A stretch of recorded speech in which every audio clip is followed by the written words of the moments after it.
If you're an athlete, or even if you just watch sports closely, you can see that different stars play the game in their own unique ways. You notice that despite both being top 5 shooters in NBA history, Klay Thompson's textbook perfect shot is very different from Stephen Curry's more centered quick release. Rory McIlroy's arms being set forward distinguishes his driver's swing from Scottie Scheffler's high arm position and back foot sweep.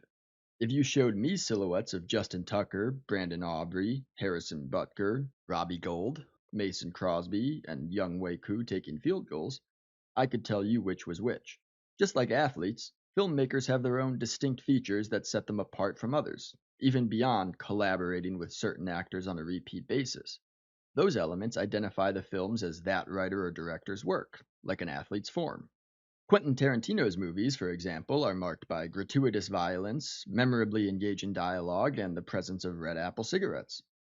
Christopher Nolan's stories are told to be more cerebrally engaging, requiring your full attention lest you miss something, use practical effects, and tend to have heavier hitting themes. Martin Scorsese prioritizes developing his characters, shoots long takes, but also uses freeze frames more than most. Peter Jackson builds a rich, deep world, focusing on the details, and readily takes on epic projects. Michael Bay has lots of explosions, and Ryan Johnson can be counted on to leave a film looking like the streets of San Francisco. Which brings us to Zack Snyder, aka Edgelord Supreme. A Snyder film will have lots of slow motion. Too much, okay, it's too much.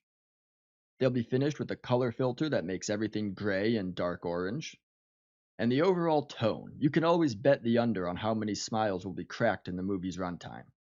Every character will take themselves super seriously, talking in lofty language with stoic expressions about how dark the world is and how scarred their past is.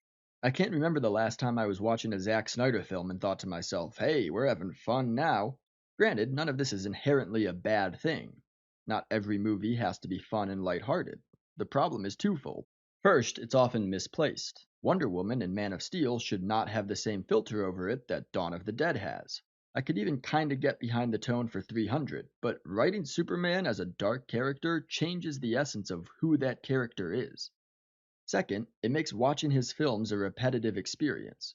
The Wolf of Wall Street, Goodfellas, and Shutter Island may all share some stylistic choices, but all three are unique experiences with standout characters, distinctive plots, and varying tones. Same goes for The Dark Knight, Dunkirk, and Oppenheimer. And I think Steven Spielberg's films really can't be pinned down. Snyder's films all just feel like a Zack Snyder movie that's been put through a different filter, be that a superhero filter, a zombie filter, or an ancient Greek filter, with the exception of Legend of the Guardians. And so we finally get to Rebel Moon. It's another Zack Snyder film, plain and simple. This time it's been run through a Seven Samurai space filter. A group of farmers needs help defending their land from a space empire imposing itself on the people for their harvest, so two of them go out and recruit other rebels to help them fight. Not original, sure, but the Seven Samurai story has been retold plenty of times in film, from The Magnificent Seven to A Bug's Life, and those movies are decent. Most stories draw from others. Take The Hunger Games. If you've ever seen the Japanese film Battle Royale, it's hard to credit Suzanne Collins with writing too original of a story, and it's hard to watch Battle Royale without thinking of Lord of the Flies. Suzanne Collins even admits she was inspired by the story of Theseus in Greek mythology. So the question is, what kind of spin gets put on it, and is it good? For The Hunger Games, it incorporated a 1984-style dystopia, set it up as a gladiatorial reality TV show, and placed great emphasis on a love story. Whether or not it was good, well, that's a much longer question for another time. So with Rebel Moon, what is the original spin, and is it good? The short answer is, there is no original spin, and it's not good. I saw all of the comparisons to Star Wars before I saw the movie, and initially thought they were a little unfair while I was watching it. Sure, there's a space empire called the Imperium searching for a group of rebels, but that doesn't indict it as derivative.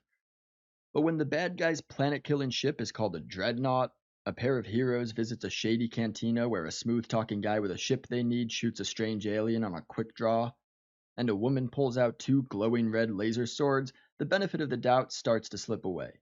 And because it's a Snyder film, she uses them to fight what I guess is a centaur that's half giant spider instead of horse, who wants to kill a bunch of children so other mothers understand her pain, because we're dark. And the swords are smoking because we're edgy. There's even a protocol droid voiced by a guy named Anthony, and he's the most interesting character, but they forget all about him 40 minutes in. And everything is covered in Zack Snyder, with all the edge and arrogance we've come to expect from him. My friend theorized that maybe the reason all of his films are exclusively in grays and dark oranges is because those were the only crayons he had growing up, and that left him deeply scarred. And I like it. We're running with that theory. Here are some of the character names: Korra, You gotta deal with it! Sindri, Can you put it down over there? That handle is... No. filthy.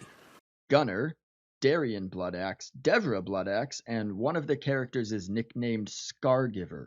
Wow, look at all of those edges. It all starts with this. Now, this dark edge could be the original spin that sets this movie apart as unique. Except that after Part 2 comes out, Zack Snyder will have made 12 films in the last 20 years, and nearly all of them have the same shtick, so it's exactly what you've come to expect, and no longer original. But even if it's not original, it can still be good.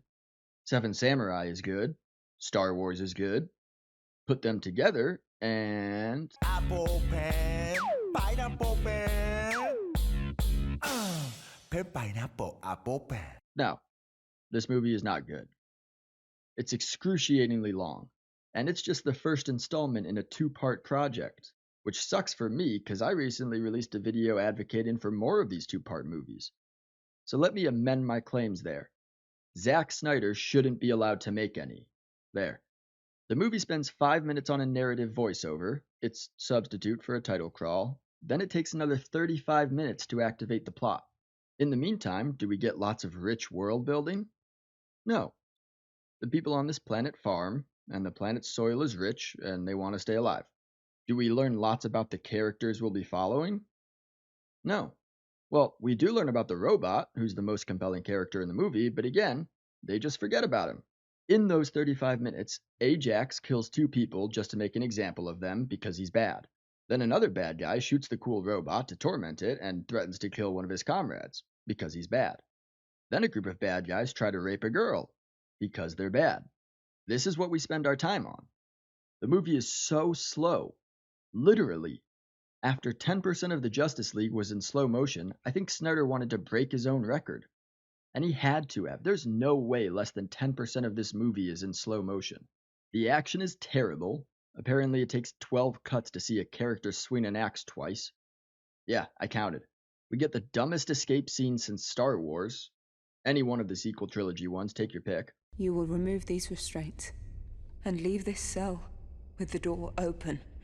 Execution by blaster is too good for them. Let's make this hurt. Maybe now's not the worst time. I'm the spy. The score is doing a lot of legwork to try and prop up every scene as an epic, but the thing that confirmed to me that Zack Snyder is a bad filmmaker was the film's inability to walk and chew gum at the same time. Throughout the movie, we're either doing plot, or we're doing character stuff, or we're doing world building. Never is Zack Snyder able to accomplish 2 of those things at once. 2 things at once. To get world building, we have to have a narrative voiceover before anything else happens in the movie. To learn about a character, the plot has to come to a halt so they can sit down and deliver an exposition dump via slow-motion flashbacks to explain their depressing past. And that's why the movie feels so long. Maybe even more so than all the slow motion. It's like watching a chef cook bacon, eggs, and French toast one at a time when the stove clearly has 4 burners. I can't believe I'm saying this, but at least Disney didn't give Star Wars to this guy. Look, I'd be remiss if I didn't talk about the good parts of the movie, too. We want to stay positive here. Charlie Hunnam's character is kind of cool. The sauce. I don't know. You're using too much sauce, okay? Review's over.